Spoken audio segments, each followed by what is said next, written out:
Jessica! Hawkeye! Stay back!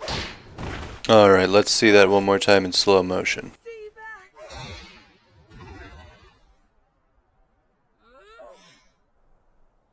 Enter Trials of Mana, a remake of Squaresoft's Seiken Densetsu 3, don't kill me for the pronunciation, which according to that one JRPG fan forum poster with over 3 million posts, is the best JRPG that you have never played. And that's because it wasn't released outside of Japan until 2019. Does this remake stand the test of time? Does it hold up compared with our modern gaming conventions? Well, that's what we're going to find out. I'm Buru, and this is Blast Processing Reviews with a review of Trials of Mana. And I'm playing this on Steam.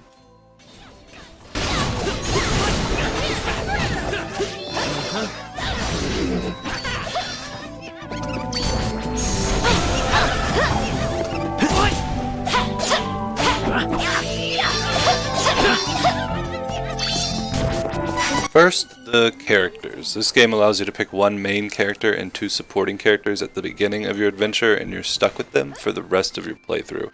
There's Durin, a swordsman from Velsena, basically your typical knight. Angela, a mage with very revealing clothing, which is a running theme in the game. Kevin, a beast boy fist fighter. Charlotte, image board favorite healer support girl who is not as young as she looks, they swear. Hawkeye, a dagger-wielding thief, and Reese, all-around best girl spear maiden. The characters you pick do affect the story and change the plot in certain ways. The plot itself is very basic. Essentially, you collect blank number of things. Once you collect those things, something goes wrong, and you have to pretty much redo zones you've already done, which is a point of contention, as having to run back through old zones feels very much like padding to me. Essentially, it kind of feels like a Zelda game or something like that, where you have to collect a certain number of things from different temples or different dungeons, and once you collect them all, you think that's going to solve the world's problems, but something else goes wrong, and you have to do something else after that to fix everything. Now, the combat is where the game shines, as it is an action-based combat system. This isn't your Final Fantasy or Saga type of battle system with random encounters. This is a ARPG, so one button does light attacks, one does heavy, and you can combo these into each other, kind of like Dynasty Warriors or Warriors Orochi, or one of those games. Sprinkled within this are special moves, which essentially you learn by increasing your class.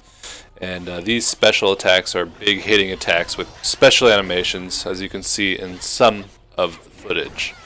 Overall, the combat does become somewhat repetitive, although with the class system, you level up your class, you can unlock new combos, basic combos, which is a welcome change, but this only happens every 18 or so levels. Sometimes it takes even longer than that. Some additional notes on the combat system. All the battles happen on the overworld. Like I was saying, there's no random encounters or anything. This is an action RPG. There is a dodge button, which kind of trivializes a lot of the difficulty in the game, which is a total different issue of itself. But running in and battling monsters is seamless and done very well, as you can just run in, kill monsters, and just keep running without losing any momentum whatsoever. Overall, the game is entirely too easy. I never wiped, and I'm playing on hard. This is supposed to be a trial of mana, not a cakewalk of mana, and it definitely feels like a cakewalk, even on hard mode, which I do recommend playing on.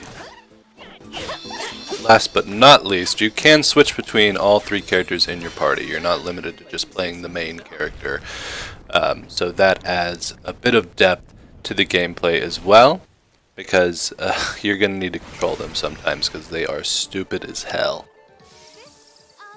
Boss battles vary between satisfying and fun to cheap as hell due to confined battle arenas and sometimes wonky camera issues. The camera does have issues, especially when you go close to walls. It'll zoom in. The typical 3D game issues. Despite this, some of the bosses are very cool. You'll be surprised. Bosses, while harder than normal encounters, usually have patterns and other gimmicks to learn. As far as I'm aware, you can defeat any boss without getting hit. It just takes some skill.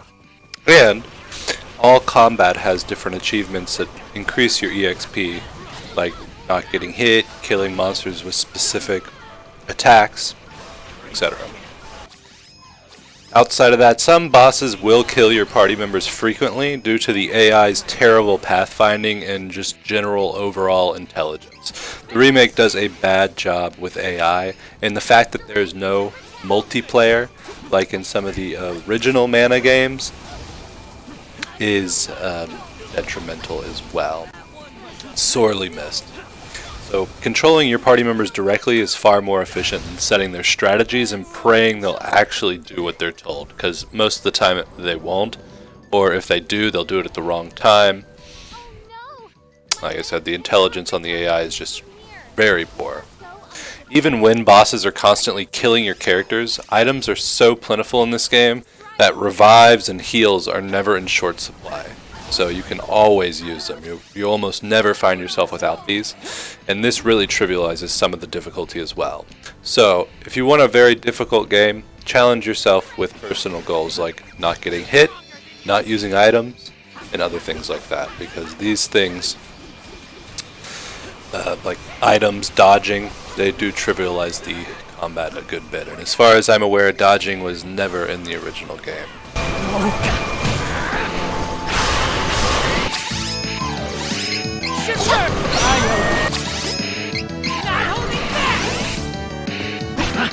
The game is made with Unity. Sometimes the graphics look a bit last gen, but overall there are some nice looking scenes, and the music is great, as you can tell from some of the footage that I just showed. Additionally, you can switch between the original soundtrack from the SNES version or the remake soundtrack at any time through the menus, which is a great feature that all remakes should include. Japanese voiceover is an option in the menu, which some people recommend. The English voice acting sounds extremely flat in this game. It's arguably the worst thing about this game. It's almost complete garbage. There are some redeeming factors, but most of the time it sounds like you're watching Daniel Tiger or some other kids show. It makes serious moments in the story completely laughable at best. There are a few exceptions. Charlotte's voice is a meme in itself. It's completely hilarious. I'll play a few other examples so you can judge for yourself. Hello! Long time no see. I'm looking for Dior so I can help my grandpa. He's sick. After you heartlessly left me at the temple, I made it through countless hardships and finally reached these woods. Welcome. Without quality armor, it won't matter how good your weapons are. Woo-hoo-hoo! Time to show my stuff. Don't you worry, sister. You got this. You hear? I won't hold back. Okay, baby Ludger. I'll wait. Challenge me anytime.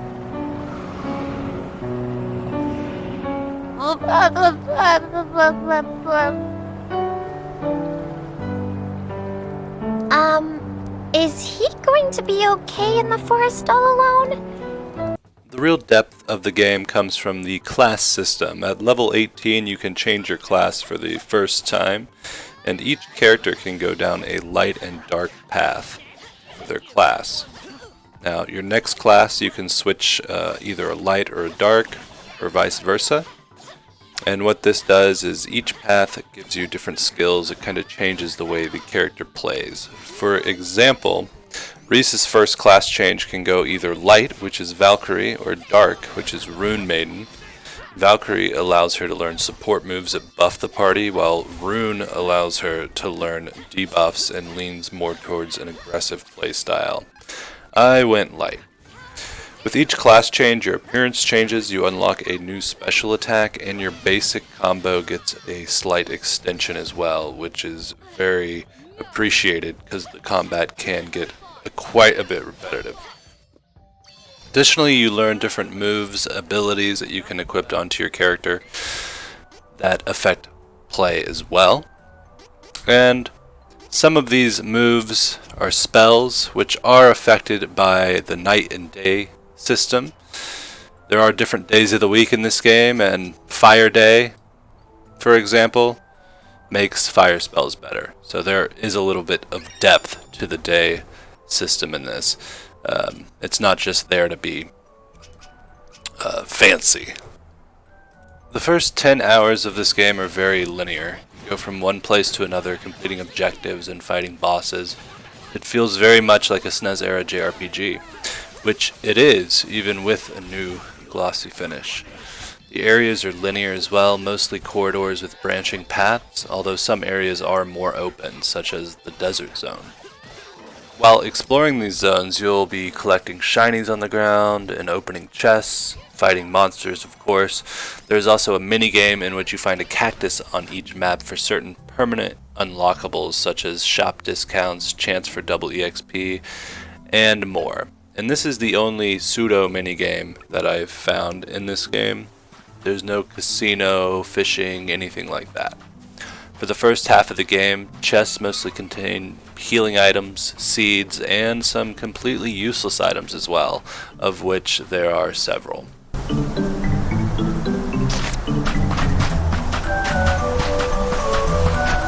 Eventually you'll start finding seeds, which you can plant at local inns. Now these seeds turn into items, and the more you plant, the higher your pot level increases, which helps with getting better rewards. One class tree is only unlocked by planting seeds, so this is absolutely a pivotal part of the game that you should focus on early on. Later you do unlock a big turtle to sail the seas, and eventually you can even fly around on the overworld map a la Final Fantasy and other games of this era. If there are side quests, they weren't apparent, as I never found any. Time to work together, everyone!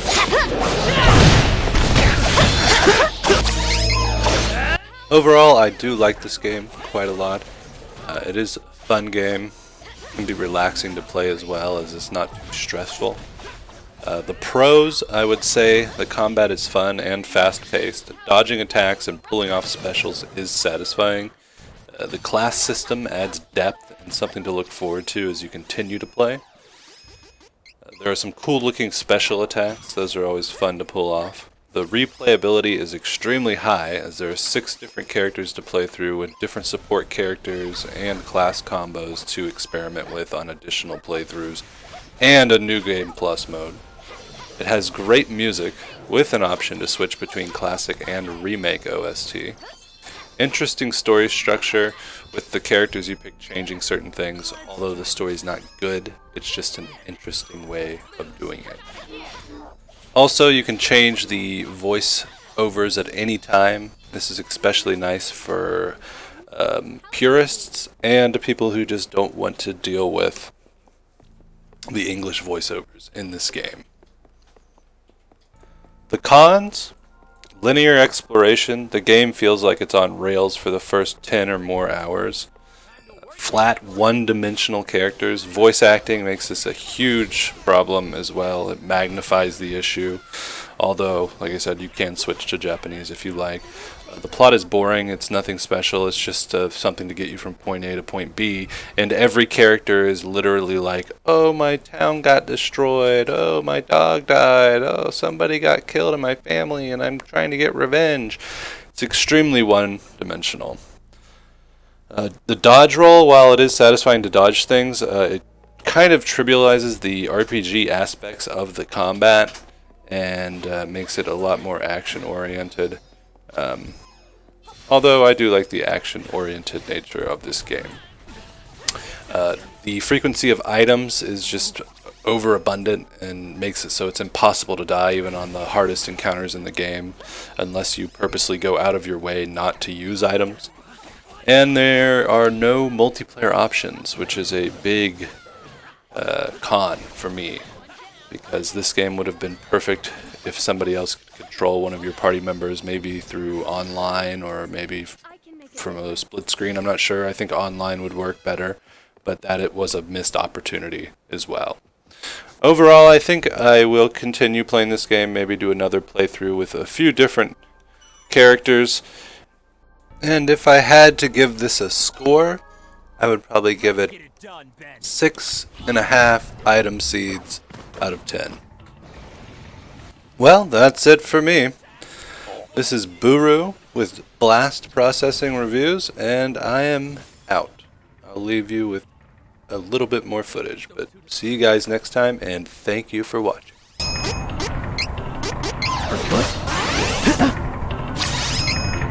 The strength to protect! Protection! Allow me! Should work. Not over there!